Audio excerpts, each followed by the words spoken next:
हाय बच्चों। तो last time हमने क्या कंप्लीट किया था? ऑप्टिकल आइसोमेरिज्म का सबसे पहला बेसिक लेक्चर कंप्लीट किया था। आज हम क्या पढ़ने वाले हैं? आज हम पढ़ने वाले हैं POS and COS and definition of some interesting compound जिसका नाम हमने लास्ट टाइम लिखा था enantiomer, diastereomer and meso compound. इनके बारे में थोड़ी बहुत बेसिक इंफॉर्मेशन आज ऑब्टेन करने वाले रिलेटेड टू दिस कंपाउंड। तो ये आज का हमारा topic POS, plane of symmetry, उसके बाद सेंटर ऑफ सिमेट्री, उसके बाद एनांशियोमर, डायस्टीरियोमर और क्या पढ़ने वाले हम? Meso compound. ओके, तो चलो फटाफट लास्ट लेक्चर का याद कर देते हैं। क्या क्या पढ़ा था लास्ट लेक्चर में? तो सबसे पहले हमने बात की थी लास्ट लेक्चर में PPL। क्या था PPL? इसको हम बोलते थे plane polarised light. This PPL is termed as a plane polarized light। और इसके पर से हमने एक इंस्ट्रूमेंट लिखा था, उसको हम बोलते थे कौन सा instrument? Polarimeter. And with the help of this polarimeter instrument हमारे पास दो आइसोमर आए थे। पहले को हमने क्या बोला था? Dextro isomer. दूसरे को हमने क्या बोला था? लीवो आइसोमर। इसका सिंबल D या तो पॉजिटिव रहता है और इसका सिंबल रहता है L, और कौन सा सिंबल? नेगेटिव। हमने ऐसा बोला था कि ये समझ लो कि हमारे पास एनालाइजर है एंड अगर ये plane of polarise light right side rotate होती है थीटा एंगल बना के, और ये plane of polarise light left side rotate होती है थीटा एंगल बना के, तो अगर राइट साइड रोटेशन वाला कोई भी कंसेप्ट था तो उसको हम नाम देते थे डेक्स्ट्रो, इसको हम बोलते थे डेक्स्ट्रो। और अगर कोई भी लेफ्ट साइड अगर रोटेशन होता है उसका तो हम उसको नाम देते थे लीवो आइसोमर। उसके बाद हमने बड़ा इंटरेस्टिंग केस पढ़ा था, एक डाइसिमेट्रिक कार्बन, जिसको हमने नाम दिया था क्या? उसके बारे में रीड किया था हमने एसिमेट्रिक कार्बन। ये हमने पढ़ा था नॉन सुपर इम्पोजेबल अगर वो हो जाए तो उसको बोलते थे कौन सा कार्बन? Chiral carbon. या तो वो सेंटर को बोलते थे कौन सा सेंटर बोलते थे? कायरल सेंटर बोलते थे। कौन सा सेंटर?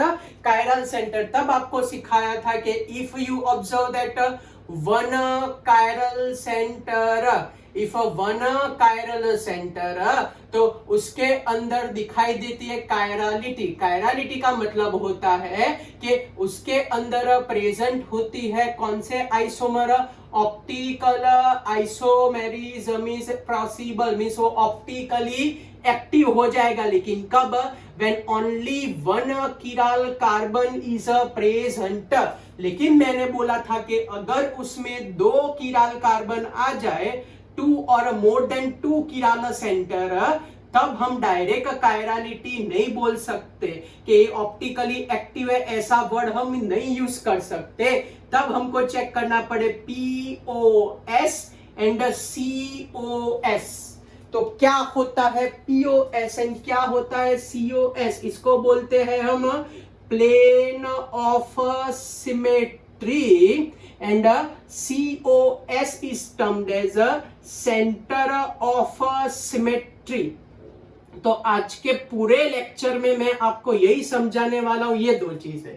ओके, तो लास्ट लेक्चर में इतना आपके दिमाग में क्लियर होना चाहिए था कि कायरल सेंटर अलग बात है, कायरालिटी मींस ऑप्टिकली एक्टिविटी अलग बात है। ये दोनों टोटली डिफरेंट थिंग थी। फिर से बोल रहा हूं, कायरल सेंटर होना एक अलग चीज है और वही कायरल सेंटर वाला एक्टिव, ऑप्टिकली एक्टिव होना, वो दोनों अलग अलग मैटर थे। हाँ, ये आपको एकदम क्लैरिटी बता दी थी कि एक कायरल कार्बन हो तो that compound is optically active, उसमें कायरालिटी होगी। लेकिन 2 या तो मोर देन 2 कायरल सेंटर में ऐसा नहीं होता, ये हमको चेक करना पड़ता है। ओके, तो चलो स्टेप बाय स्टेप हम सारे एग्जांपल ले रहे हैं ये समझने के लिए कि प्लेन ऑफ सिमेट्री क्या होता है और सेंटर ऑफ सिमेट्री क्या होता है, वो हम शांति से समझते हैं। ओके, तो प्लेन ऑफ सिमेट्री मींस ऐसी सिमेट्री के जो गिवन कंपाउंड के इक्वल पार्टीशन कर दे।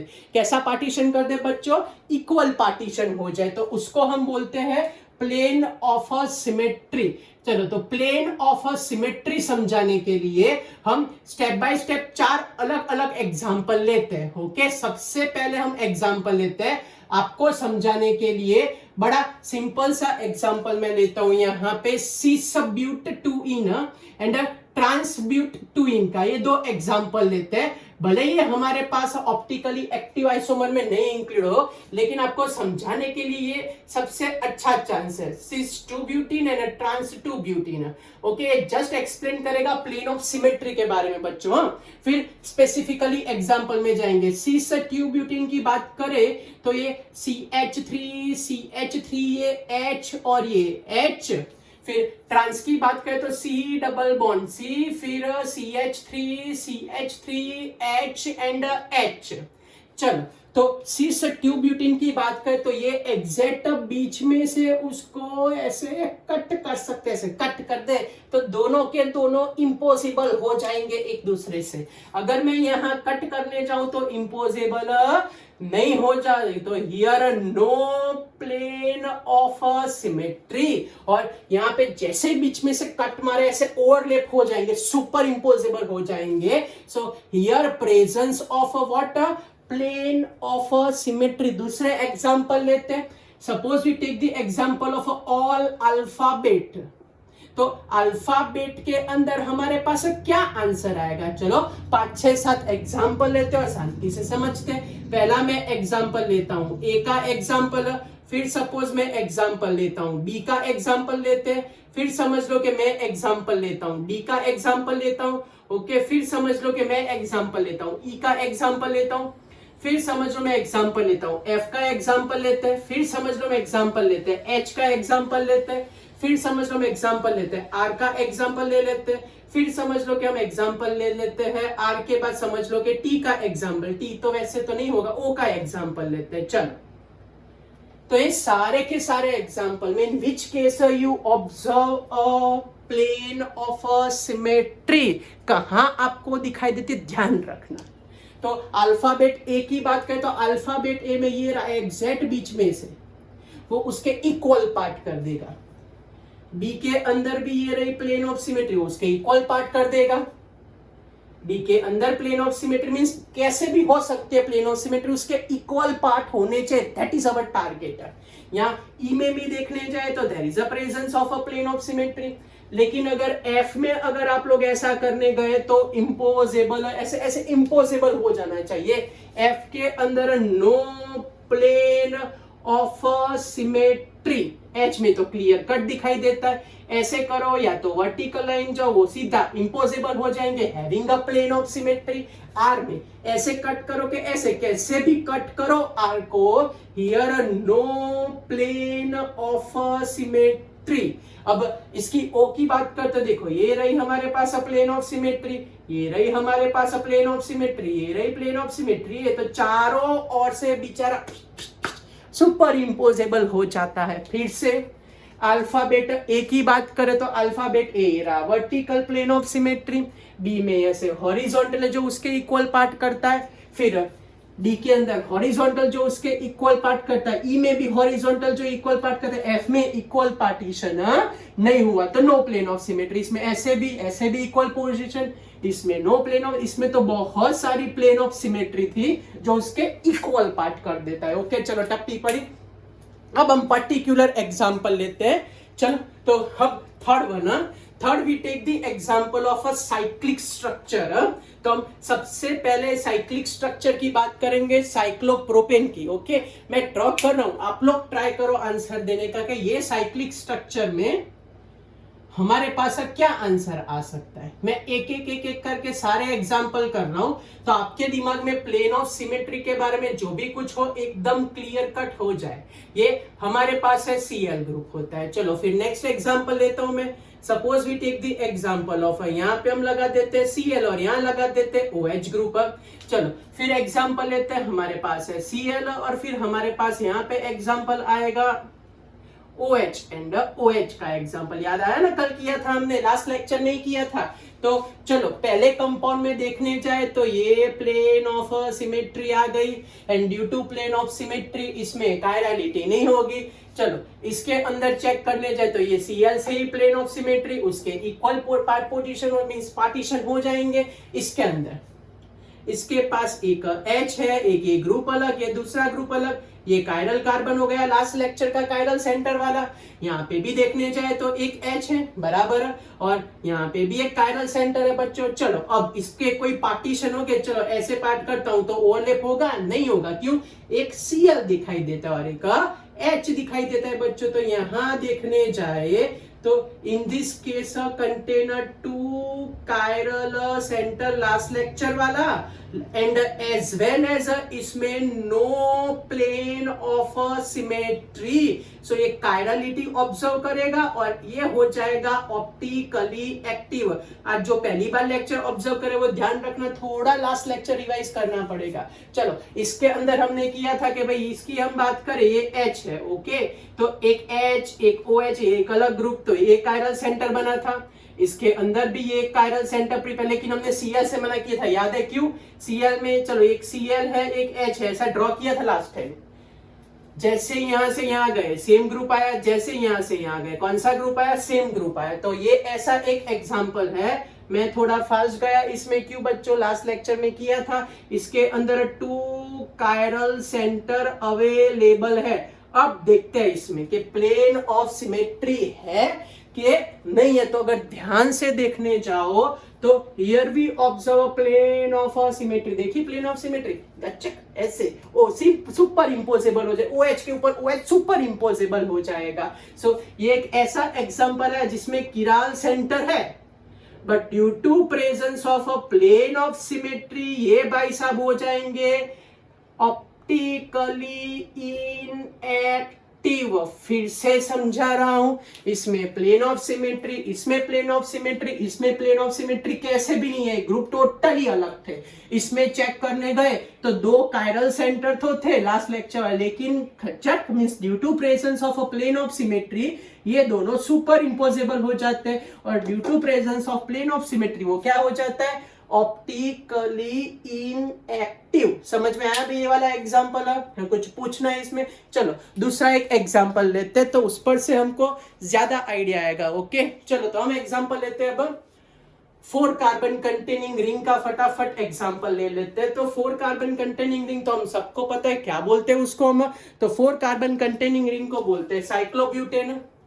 चलो ये सबसे पहला एग्जाम्पल हम लेते हैं साइक्लोब्यूटेन का, खुद का ही एक सिंपल सा एग्जाम्पल। फिर हम एग्जाम्पल लेते हैं सीस वाले आइसोमर का एक एग्जाम्पल कंसीडर कर देते हैं।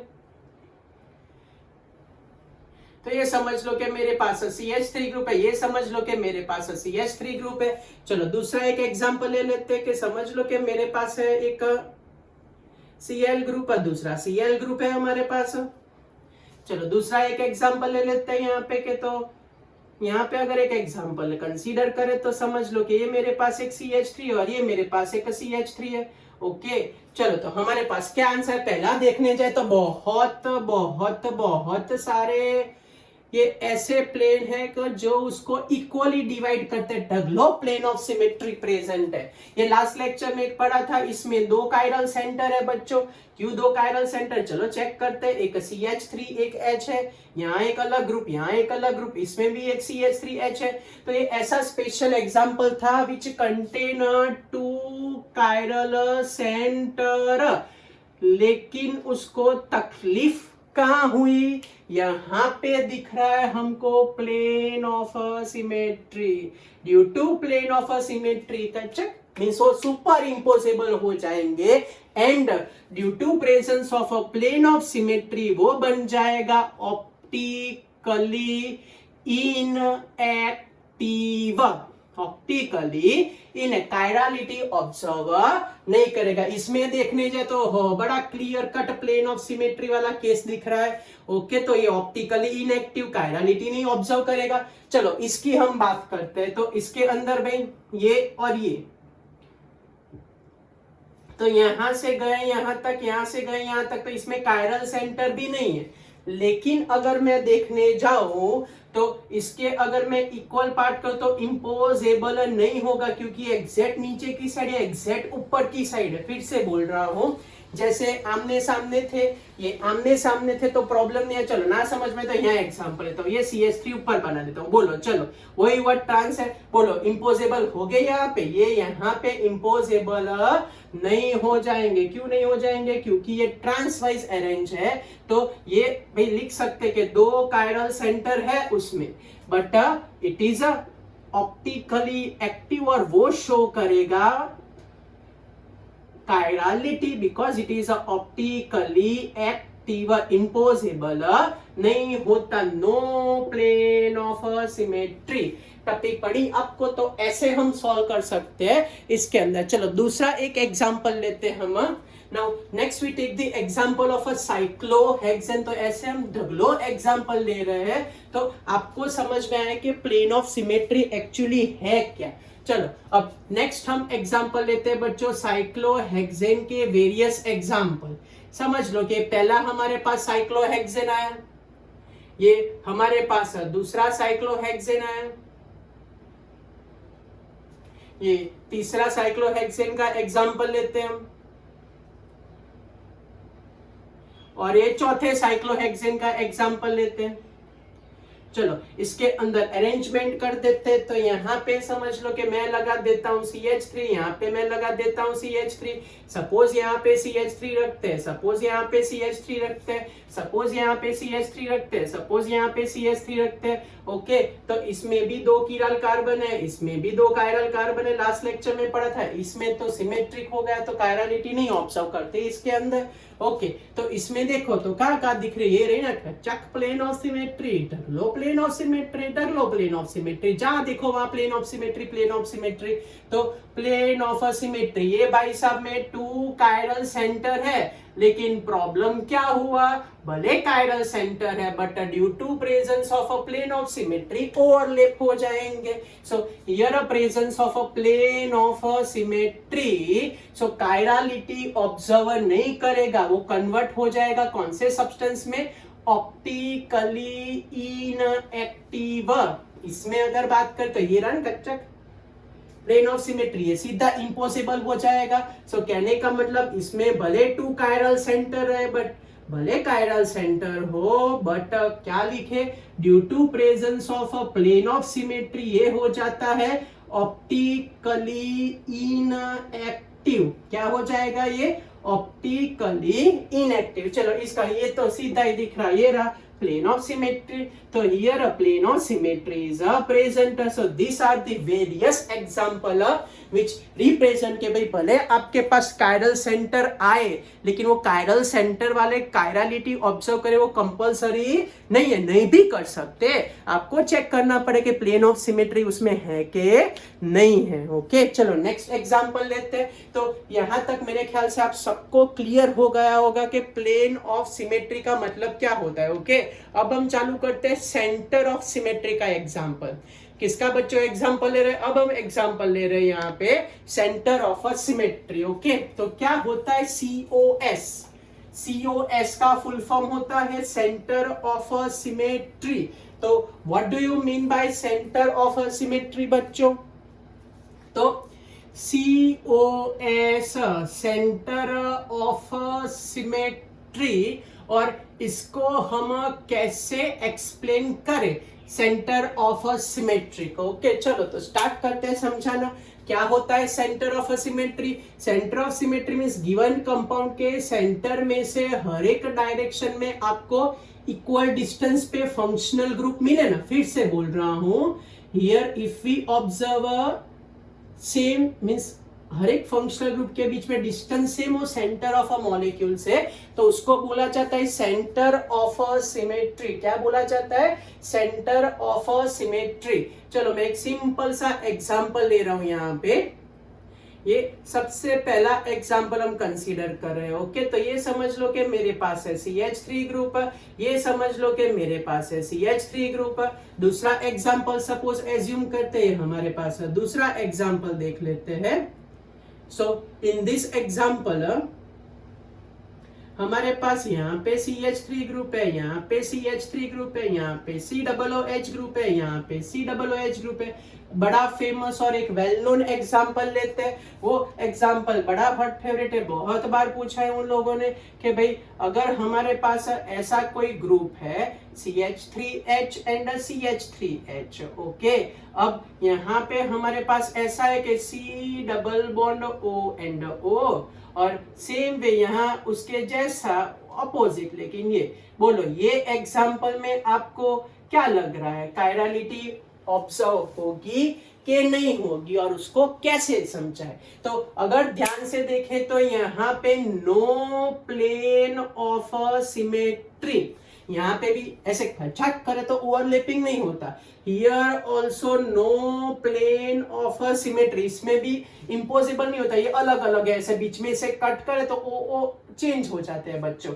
यहाँ पे भी नो प्लेन ऑफ सिमेट्री, लेकिन this all compound contain a centre of a symmetry. क्यों? अगर मैं बीचों बीच में से एरो लगाने जाऊं तो उनका डिस्टेंस इक्वल हो जाता है, they are having a centre of a symmetry. इसमें भी सेम सेंटर से जाए तो COOH से COOH का डिस्टेंस एंड CH3 से CH3 का डिस्टेंस एक्सपेरिमेंटली सेम रहता है। तो भले प्लेन ऑफ सिमेट्री ना हो, लेकिन इसमें होता है सेंटर ऑफ अ सिमेट्री बच्चों।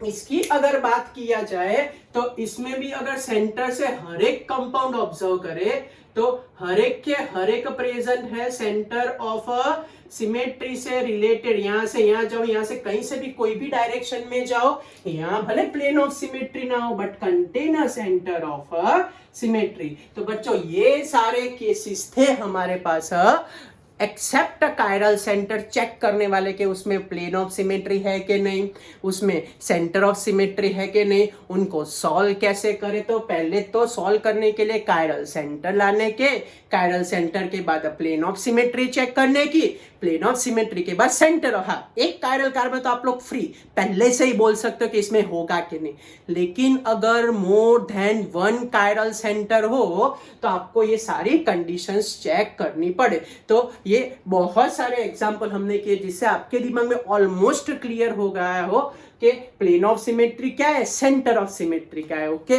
सो now we define our main isomers.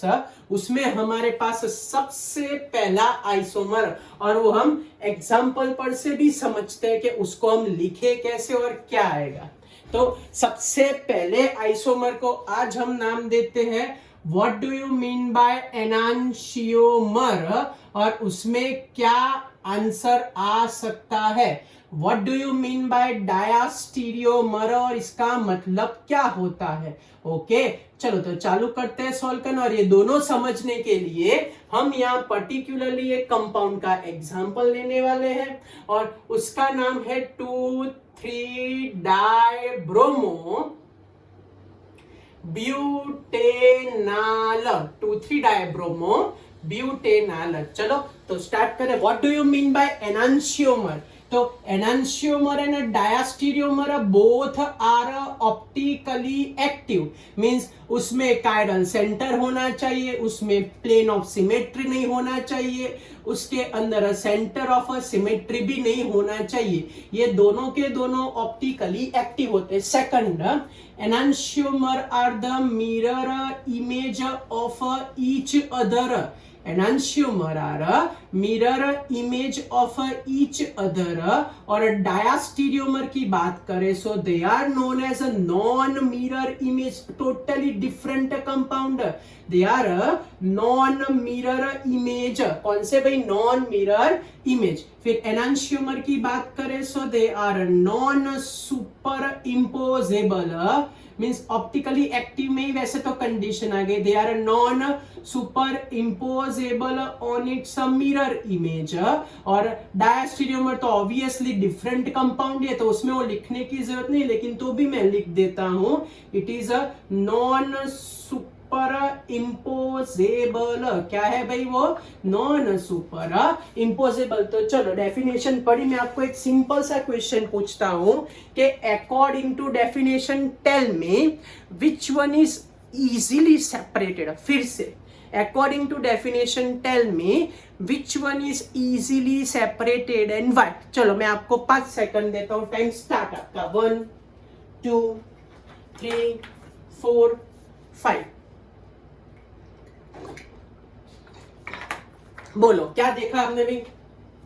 तो बड़ा इजी है. मैंने क्या बोला, एनांशियोमर आप और आपका जुड़वा, so they are very difficult to separate. लेकिन आप और आपके बाजू वाला हो तो आराम से सेपरेट हो जाएगा. तो enantiomer are easy to separate and diastereomer are difficult to separate. Enantiomer are easy to separate, diastereomer are difficult to separate. Okay चलो एग्जांपल चालू करते हैं. ब्यूटेनाल, तो टोटल नंबर ऑफ कार्बन हमारे पास 4 है, तो ये सेकंड पोजीशन पे Br, थर्ड पोजीशन पे Br. ग्रुप लगा देते और कायरल सेंटर चेक कर लेते हैं. चलो पहले वाले में CH3Br. ओके सारे के सारे, इसमें भी सारे के सारे ग्रुप अलग है. चलो ड्राइंग कैसे करते, मैं ड्राइंग करना चालू कर देता हूं, ध्यान रखना आप लोग. चलो क्या ड्रॉ करूं, CH3 more reactive functional group को ऊपर रखो. फिर सबसे पहले जो हायर ग्रुप है Br, Cl, OH, उन सबको राइट साइड अरेंज करो. तो ये Br, H and H. Okay पहले चेक कर लो, उसमें centre of symmetry, plane of symmetry नहीं, खच्चक नहीं, इक्वल पार्ट नहीं होते. ऊपर CH और CH3 है तो इक्वल पोर्शन इसका नहीं होता. चलो इसकी मिरर इमेज बनाओ बच्चों. क्या आएगी इसकी मिरर इमेज अगर परफॉर्म करने जाए तो अगर मिरर इमेज बनाने जाओ इसकी, तो क्या लिखूं, CHOCC, और ये चेंज कर दो. तो एक साइड आ जाएगा H, एक साइड आ जाएगा H, दूसरी साइड आ जाएगा Br और दूसरी साइड आ जाएगा Br. तो ये हो जाएगा हमारे पास B. बोलो बच्चों और कोई आपको पॉसिबिलिटी दिखते है इसमें बनने की? सोचो तो जरा, दिमाग थोड़ा अप्लाई कर. तो दूसरा कैसे पॉसिबिलिटी बना सकते अगर बनानी हो तो? आधे के दिमाग में क्लिक हो रहा है, सोचो दूसरी पॉसिबिलिटी क्या हो सकते है. यस ओके, आधे के दिमाग चालू हो, आधे बोले सर आप ऐसा करो कि एक HBr को घुमा दो. देखो ये वर्टिकल चेन में कोई फर्क नहीं होगा, जो भी फर्क होगा साइड में ही फर्क होगा. Vertical portion remain as it is, carbon की मेन चेन, उसमें कोई चेंज नहीं. साइड में चेंज करना है तो कर सकते हो. तो मैं क्या करता हूं, एक H एंड Br की पोजीशन थोड़ी चेंज कर देता हूं. एक साइड में लगा देता हूं Br, एक साइड लगा देता हूं H, एक साइड H और एक साइड Br. तो ऐसे कर देते हैं. चलो अगेन यहाँ पे लगा देते CHO, फिर C, फिर C, फिर CH3. यहाँ लगा देते हम H, यहाँ आ जाएगा Br, यहाँ हो जाएगा Br और यहाँ हो जाएगा H, ये बोल देते D. चलो तो क्या आंसर आएगा हमारे पास? बाजू में से डेफिनेशन पढ़ो. मैं आपको पूछ रहा हूं कि what do you mean bye A and B, what do you mean bye C and D, what do you mean bye A and C and what do you mean bye A and D. आपको बच्चों ये समझना है कि ये actually है क्या, बस ये आपको आइडेंटिफाई करना आना चाहिए. चार कैसे बनाए पता चला ना. पहले तो carbon containing chain vertically Br, OH, Cl सब लोग राइट साइड गए, इसकी मिरर इमेज बनाई. फिर दूसरा कैसे बनाने का, तो एक फंक्शनल ग्रुप की पोजीशन रिवर्स कर, दोनों मत करना वरना ओरिजिनल पोजीशन पे आ जाओगे. सॉरी. चलो ध्यान से A और B को ध्यान से देखने जाए तो both are looking like a mirror image. फिर से A और B को ध्यान से देखने जाए तो both are like a mirror image. Okay तो A and B are a mirror image, C and D are a mirror image. So they are known as a pair of a what? Enantiomer. So they are known as a pair of a what? Enantiomer. फिर से उनकी क्या दिखाई देती है हमको? Mirror image दिखाई देती है. So it is a pair of a enantiomer. चलो तो मैं दूसरे दो एग्जांपल भी ऐड कर देता हूं. बोलो क्या लगता है आपको, ये A and C क्या है? तो A and C दूर दूर तक कोई रिलेशन ही नहीं सालों का. A and C दूर दूर तक कोई रिलेशन ही नहीं, नहीं मिरर इमेज नहीं कुछ भी, तो टोटली डिफरेंट कंपाउंड हुए. सो टोटली डिफरेंट कंपाउंड को बोला जाता है डायस्टीरियोमर. क्या बोलते हैं बच्चों इसको? Totally different compound are known as diastereomer totally different compound are known as what? Diastereomer. क्या बोलते हैं भाई उनको? डाया, टप्पी पड़ी फिर से। कोई भी मिरर इमेज आ जाए so it is a pair of enantiomer. ये टोटली डिफरेंट कंपाउंड हो जाए तो जैसे BNC, BND, ANC, AND, तो उनको बोला जाता है डायास्टीरियोमर। चलो खबर पड़ी भाई, टप्पी पड़ी आपको बच्चों कैसे सॉल्व करने। तो इस तरीके से हम चेक कर सकते हैं कि वो एनांशियोमर है कि डायस्टीरियोमर। चलो बच्चों एक बड़ा अच्छा एक एग्जांपल देते हैं, इसमें आप लोग सोच के बताना। चलो ओके, तो मैं एक एग्जांपल लेता हूं, उसका नाम है 2,3 डाइक्लोरोब्यूटेन। बोलो बच्चों इसमें कैसे आंसर लिखे हम? क्या लगता है आपको इसका आंसर क्या आ सकता है? मैं ड्राइंग करता हूं, बराबर। तो ये हम लिखते हैं butane, total number of carbon हुए 4, यहाँ पे Cl, यहाँ पे Cl, यहाँ पे H, यहाँ पे H। अब चेक करने जाओ तो ये एक कायरल कार्बन है, चारों की चारों वैलेंसी अलग। ये दूसरा कायरल कार्बन है, चारों की चारों वैलेंसी अलग। चलो वैलेंसी सब अलग अलग है, वो क्लियर हो गया। अब आगे बढ़ते तो हमने सोचा कि भाई इसके लिए कायरलिटी होगी। अटक जाओ, क्या सिखाया था? 2 कायरल सेंटर हो तो पहले क्या चेक करो? Plane of symmetry. तो यहां अगर हम चेक करने जाए बच्चों तो clear cut plane of symmetry दिखाई दिया आपको बीच में ऐसे, खच्चा कैसे बीच में। तो above half part of a molecule is a totally overlap on below half part of a molecule. फिर से 2 कायरल सेंटर हुए तो पहले प्लेन ऑफ सिमेट्री चेक की, जैसे प्लेन ऐसे खच्चा बीच में से इक्वल पार्ट हो गए तो above half part of a molecule is overlapped on a below half part of a molecule. पूरा का पूरा ओवरलैपिंग हो गया उसमें। तो ये शोस करता है कि here presence of a plane of symmetry और विदिन अ कंपाउंड होता है, तो it is known as a internal compensation बोलते हैं। It is termed as an internal compensation and due to this internal compensation ये हो जाएगा, कायरलिटी ऑब्जर्व नहीं करेगा, इसको बोलते हैं ऑप्टिकली इनएक्टिव। और ऐसे कंपाउंड को हम यहाँ नाम देते हैं मेसो कंपाउंड। मेसो जो भी बोलना हो लेकिन आना चाहिए। तो ऐसे स्ट्रक्चर को बोला जाता है बच्चों कौन सा कंपाउंड? Meso compound. टप्पी पड़ी आपको फिर से।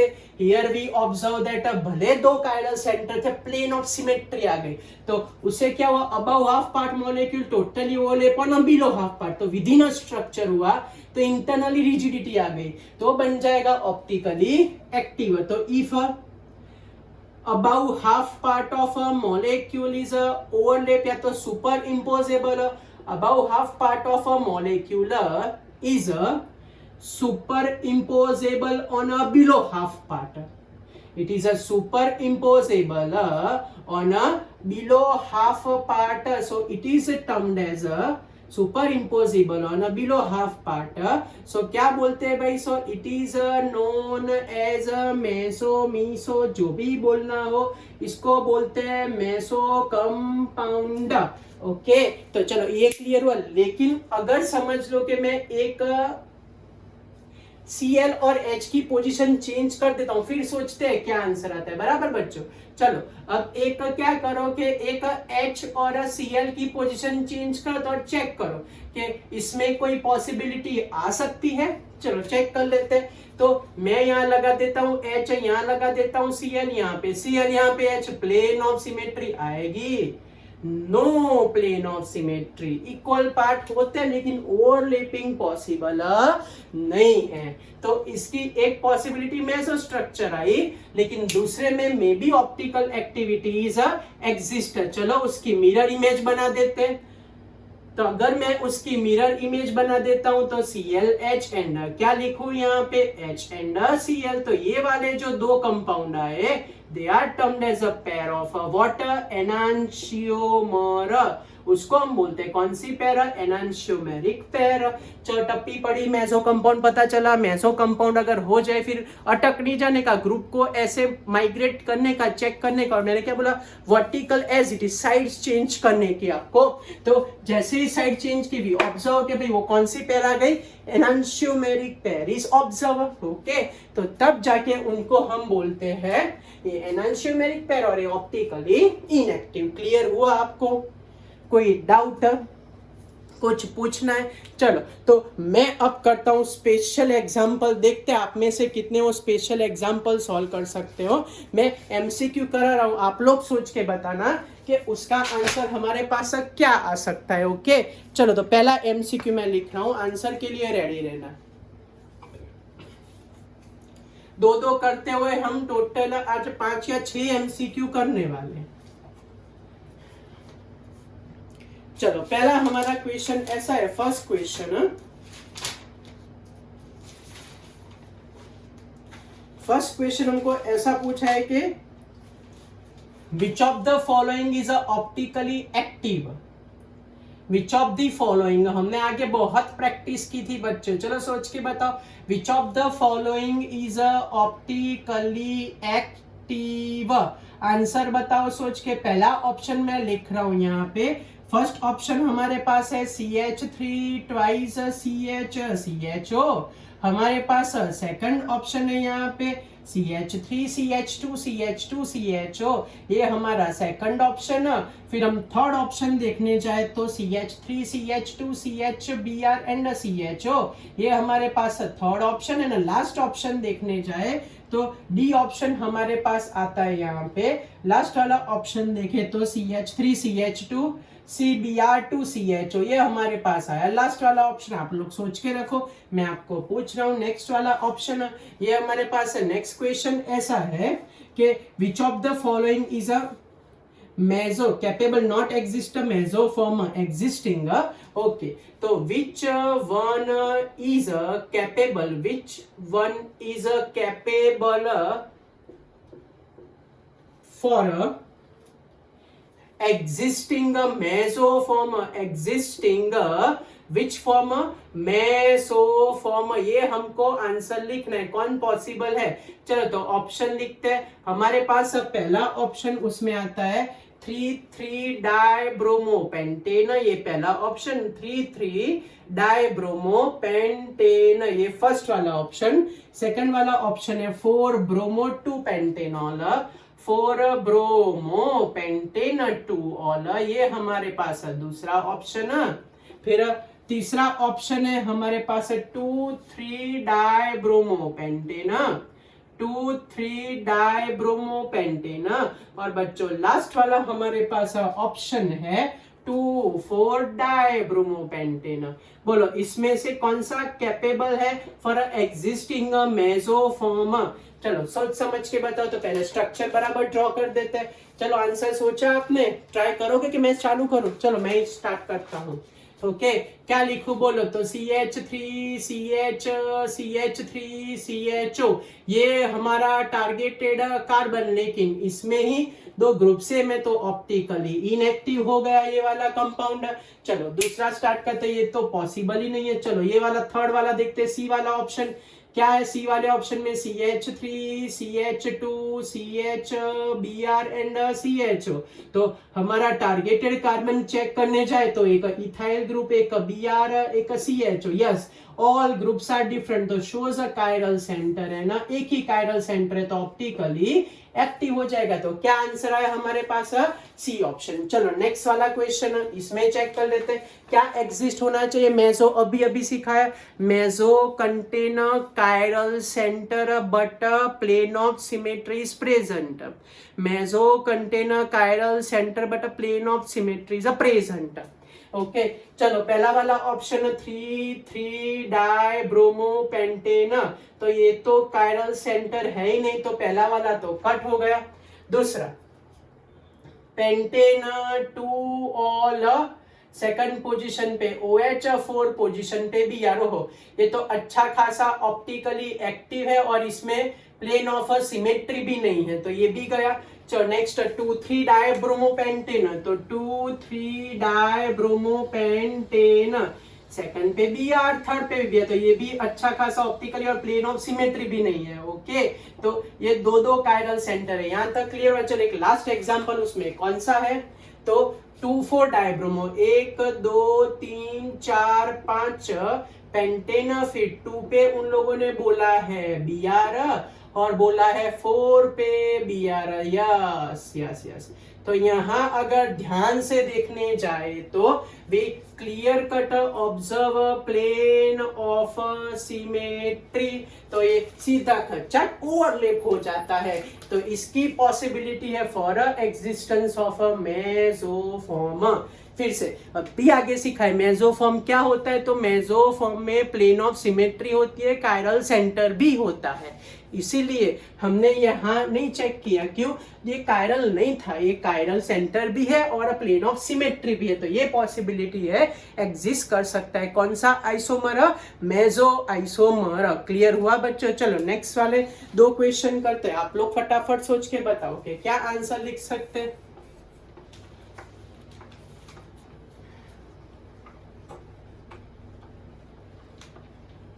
चलो तो अब मैं ऑप्शन लिखता हूं कि which of the following shows a meso isomer. Okay, चलो तो मेसो आइसोमर आपको फाइंड करना है, आइडेंटिफाई मेसो आइसोमर या तो मेसो कंपाउंड है। ओके, फर्स्ट वाला ऑप्शन लिखते हैं, दैट इज अ 2-क्लोरोब्यूटेन, ये पहला वाला ऑप्शन है। चलो दूसरा वाला ऑप्शन लिखते हैं two three dihydroxy butane dioic acid, butane dioic acid. फिर नेक्स्ट ऑप्शन लिखते हैं, हमारे पास नेक्स्ट ऑप्शन है 2,3-डाइक्लोरोपेंटेन, 2,3-डाइक्लोरोपेंटेन, और फिर हमारे पास लास्ट वाला बच्चों ऑप्शन है two hydroxy propanoic acid, two hydroxy which acid, propanoic acid. Okay, दूसरा एक ऐसा पूछते हैं कि which of the following compound is optically active, which of the following compound is optically active. सोच समझ के आंसर बताओ। मैं पहला ऑप्शन लिख रहा हूं कि भाई CH3 ट्वाइस CH2OH, ये पहला ऑप्शन। फिर दूसरा ऑप्शन लिखते हैं CH3 CH2OH, ये हमारे पास दूसरा ऑप्शन। फिर नेक्स्ट वाला ऑप्शन CCl2F2, ये हमारे पास तीसरा ऑप्शन। और हमारे पास लास्ट वाला ऑप्शन आया CH3 CHOH C2H5। चलो अब मैं आपको पूरी 20 सेकंड देता हूं, सोच के बताओ कि क्या आंसर आएगा। चलो स्टार्ट करो। 1 2 3 4 5 6 7 10 11 12 13 14 एंड 15। चलो बोलो, ढूंढा आपने? पहला 2-क्लोरोब्यूटेन, दूर दूर तक प्लेन ऑफ सिमेट्री नहीं है, तो ये तो कैंसल कर दो। दूसरा 2,3-डाइहाइड्रोक्सी ब्यूट का मतलब 4 कार्बन डाइओइक एसिड का मतलब COOH, यहाँ पे OH। ओ हो, तो ये तो हमको दिखाई दी कौन सी सिमेट्री, प्लेन ऑफ सिमेट्री दिखाई दे गई, तो ये पूरा का पूरा हो जाएगा इम्पॉसिबल। तो ये हो जाता है कौन सा आइसोमर, मेसो आइसोमर।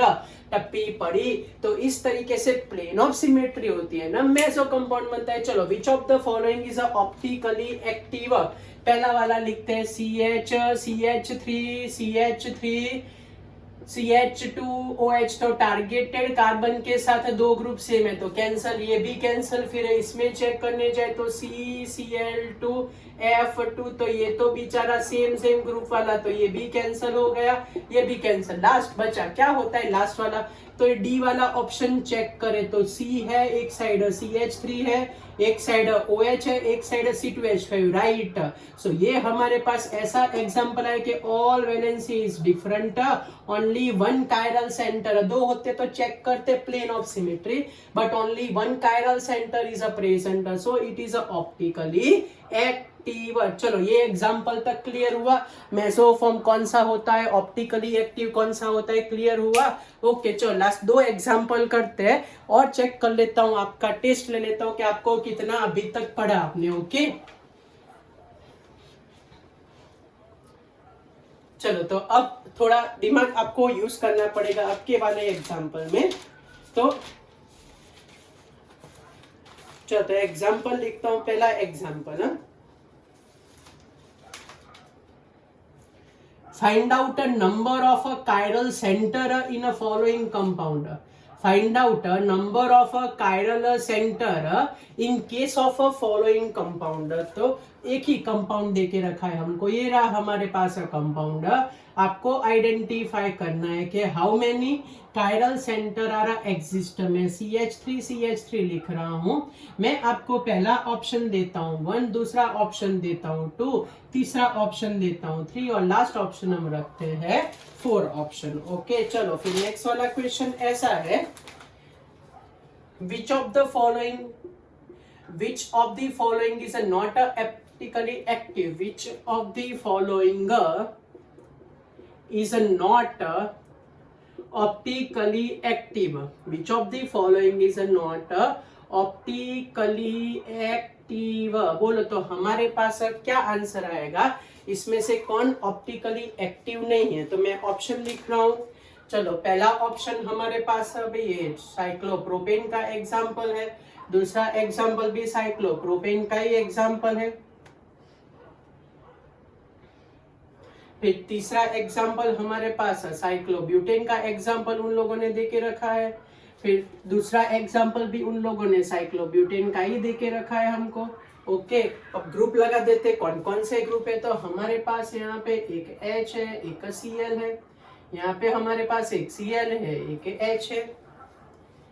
चलो फिर नेक्स्ट में अगर मैं देखने जाऊं तो मेरे पास एक Cl और एक H, इसमें हमारे पास एक Br और एक H। चलो नेक्स्ट वाला सॉल्व करें तो एक Br एक H एंड Br, और यहाँ पे हमारे पास है Br एंड H। यहाँ तो दोनों के दोनों हाइड्रोजन ही देखे रखे हैं। फिर लास्ट वाला ऑप्शन देखते हैं।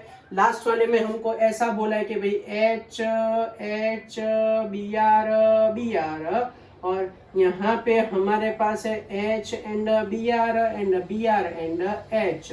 बोलो तो हमारे पास क्या आंसर आ सकता है, विच वन इज योर आंसर। चलो 5 सेकंड, 1 2 3 4 एंड 5। बोलो चलो क्या आंसर लिखा। तो बड़ा इजी है बच्चों, ये वाले कार्बन को चेक करने जाए तो एक CH3 एक H है, फिर ये एक पूरा का पूरा बड़ा ग्रुप अलग हो गया और यहाँ से भी पूरा का पूरा अलग ग्रुप हो गया, और ये भी एक कायरल सेंटर बन गया। तो इसमें हमारे पास 2 कायरल सेंटर, लेकिन मैं बच्चों इसमें इक्वेशन ऐड करूं 2 कायरल सेंटर पता चले ना आपको कौन कौन से, यहाँ से एक ग्रुप अलग, ये पूरा का पूरा एक ग्रुप अलग, दोनों के केस में। अब अगर मेरे को ट्विस्ट करना हो तो क्या पूछूं, ये ऑप्टिकली एक्टिव है कि नहीं है। फिर से 2 कायरल सेंटर हो गए, अब मेरे को आपको पूछना है कि ये ऑप्टिकली एक्टिव है कि नहीं है। तो क्या बोलोगे आप लोग, नहीं है ऑब्वियसली, उसमें क्लियर कट दिख रहा है प्लेन ऑफ सिमेट्री, इसलिए बोल रहा था भाई कायरल सेंटर एग्जिस्ट होना अलग बात है, कायरालिटी मींस ऑप्टिकली एक्टिव होना अलग बात है बच्चों। ओके तो ये क्लियर हो जाना चाहिए आज के लेक्चर के बाद कि कायरल सेंटर अलग, कायरालिटी अलग, मींस ऑप्टिकल एक्टिविटी अलग चीज होती है। ओके अगर 2 से 1 से ज्यादा कायरल कार्बन। चलो इसमें देखो ये तो ऑपोजिट है, कोई प्लेन ऑफ सिमेट्री नहीं है, कोई सेंटर ऑफ सिमेट्री नहीं है, तो ये ऑप्टिकली एक्टिव हुआ। ये भी ClBr कोई प्लेन ऑफ सिमेट्री, ये भी ऑप्टिकली एक्टिव। इसमें देखने जाए तो ये बेचारा हाँ नो प्लेन ऑफ सिमेट्री, ये ट्रांसफॉर्म है। ओके ये भी बराबर है। अब लास्ट वाला चेक करने जाऊं बच्चों तो लास्ट वाले में ये हो जाएगा प्लेन ऑफ सिमेट्री, ये वाला, ये दोनों ऊपर वाले अगर 2 चेक करने जाऊं मैं तो ऊपर वाले दोनों हो जाते हैं प्लेन ऑफ सिमेट्री वाले, और अगर ये नीचे वाले चेक करने जाओ तो नीचे वाले हो जाते हैं सेंटर ऑफ सिमेट्री वाले। फिर से ऊपर वाले दो हो जाते हैं प्लेन ऑफ सिमेट्री वाले, और ये वाले दो हो जाते हैं सेंटर ऑफ सिमेट्री वाले। तो due to presence of plane of symmetry, due to presence of centre of symmetry, ये हो जाएगा ऑप्टिकली इनएक्टिव।